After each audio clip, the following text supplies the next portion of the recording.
In this video I will show you how to make realistic mockup in Photoshop. Go to Quick Selection tool. Select this area. Press Ctrl J to make a copy. Unhide this layer.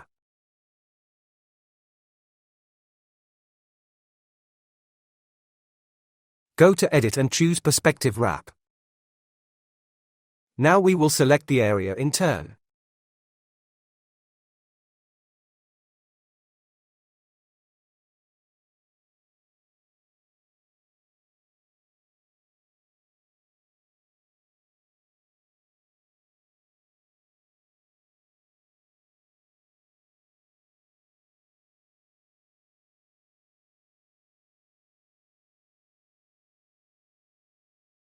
Click this wrap.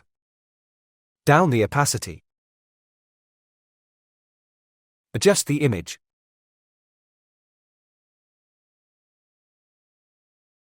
Opacity 100%.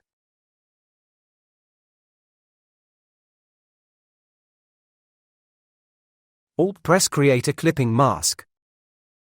Change the blending mode to multiply. That's it. Hope you liked it. Please subscribe my YouTube channel for more tutorials.